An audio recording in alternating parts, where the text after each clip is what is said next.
Preparing for the job is the next step in our rigging demonstration. So far, we've watched as Norris planned the job. He found the weight of the load, estimated its balance, made sure he had room to move the load, and selected the necessary equipment. So there are really only two more things he has to do before he can mount the rigging on the load. He has to inspect the equipment and organize his crew. We're going to start with the inspection process. Now you'll notice that Norris uses a checklist. That way he keeps an accurate record of the condition of each piece of rigging. And he can be sure he hasn't missed anything before he actually rigs the job.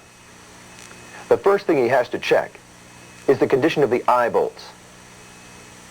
These are shoulder type eye bolts. He checks the pins for straightness, inspects the threads, and makes sure the eyes haven't been stretched or cracked by overloading. After inspecting both eye bolts, he marks them off as okay on his checklist. The next item is shackles. He'll need 7 of them. As he inspects each shackle, he checks the shape of the shackle body. Overloaded shackles may look stretched and pinched together. Next, he unscrews the pin. It moves freely, without binding. If it was binding, Norris would suspect that either the pin was bent or its threads had been damaged. A close inspection of the threads shows them to be in good shape. No damage. Both eyes are round, and no cracks are visible. After inspecting each shackle, he moves on to the next item on his list, turnbuckles. Norris checks each turnbuckle's body for cracks or bending that might mean that the piece had been overstressed on some earlier job. Then he checks the action of the screws, looking at the threads to see if they're stretched or stripped. Finally, he inspects the eyes on the screws. They appear to be undamaged, no cracks or wear, and they haven't been bent, so one more item can be marked off on the checklist. The next part of the inspection is inspecting the slings. Wire rope slings have to be checked for several kinds of damage, kinks, unraveling, and broken wires. Shiny flat spots on the rope would indicate places where it's been crushed or badly worn. Both eyes should be checked to assure they haven't been kinked when too heavy a load was put on the sling. Measuring the diameter of the rope is a good way to see if the sling's been overstressed. Measurements should be taken at several points along the length of the rope. If the diameter is less than 90% of that of a new rope, don't use the sling. It's been stretched by overloading and is no longer safe. These slings measure the same as a new rope. They've never been misused. After checking all 4 slings, Morris is almost at the end of his checklist. Only one more item remains, the hoist. On any chain hoist, there are 4 things that have to be checked before every use: the top hook, the load hook, the chain, and the mechanism itself. Both hooks are inspected for the same kinds of possible damage, cracking and spreading. Norris has a gauge for this hoist that makes his job easier. His shop has made one for each kind of hoist they use, and each one is marked to identify the make of the hoist and its capacity. He uses the large end of the gauge to check the hook for spreading. It tells him that the hook is all right. It barely drags on either side of the throat as it's inserted. A gap of 1/8 of an inch or more would be a sign of overloading. The small end of the gauge is used to check the load chain for stretch. When it's inserted between links, only the smallest part of the gauge should be able to enter. If the gauge enters farther than that, the hoist needs repairs. It should be reported to a supervisor. Norris completes the chain inspection by examining the links for cracks, wear, broken welds, and finally, the anchor bolt.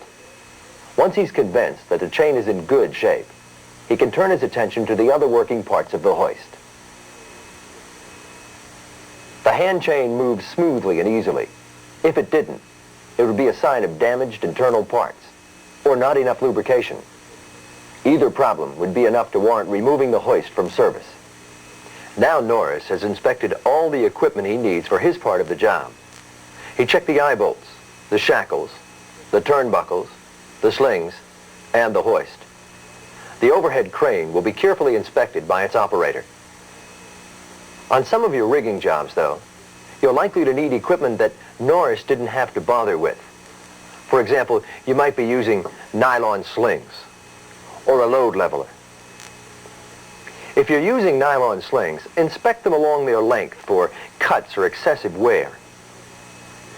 On this kind of sling, nylon fibers of a darker color are embedded in the material to indicate worn places on the sling.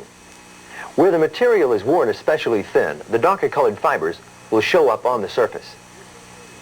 There are 4 things to check on a load leveler: the hooks, the chain, the mechanism inside, and the eye on the top of the casing. These are the same things you check on a hoist or a come-along. First, inspect the hooks for cracks. They are likely to occur along the inner surface of the shank. Next, check the hook for spreading. If you don't have a gauge, measure the opening with a rule. Find the size of the new hook by looking in a rigging handbook. Then compare your measurement to that figure. If your hook is spread more than 15%, it's not safe to use. Next, inspect the chain. Check the links for cracks, broken welds, and worn spots. If any one link is damaged, the whole chain's no good.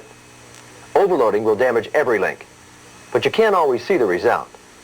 Finally, check the chain for stretch. One way is to use a gauge, as we saw before. Now, if you don't have a gauge, measure the length of a 5-link section.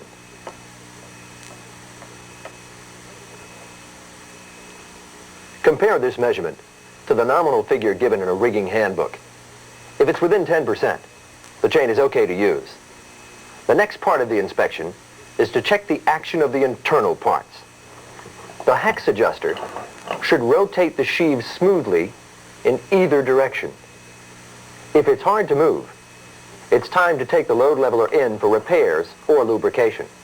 Now here's the last thing to check: the eye on the top of the casing, here. The telltale signs of overloading would be cracks or stretching of the eye. If there's no damage, the load leveler is ready to use. Every piece of rigging equipment has to be thoroughly inspected before use. That's the first part of preparing for any rigging job. The second part of preparing for a job is organizing the crew. Let's listen as Norris assigns positions to his crew. Okay guys, we got to lower fuel oil booster pump from here on elevation 43 down on 29. It'll be over there by the high pressure heater. So it's going to be pretty close when we set it down on that foundation. So you guys are going to have to signal me from down there. And then I'll in turn signal the crane operator. John? As Norris assigns positions to each of the men on his crew, he's careful to make sure they understand the entire job as well as their own part in it. He rehearses signals with the crane operator so there'll be no last-minute surprises on the floor. When he's finished, he asks for questions. The last thing he wants is for someone to get hurt by not knowing what to expect. We've been talking about preparing for a rigging job. We've watched as Norris inspected his equipment and organized his crew. All these preparations really add up to one thing: safety. And safety will be your greatest concern on any rigging job.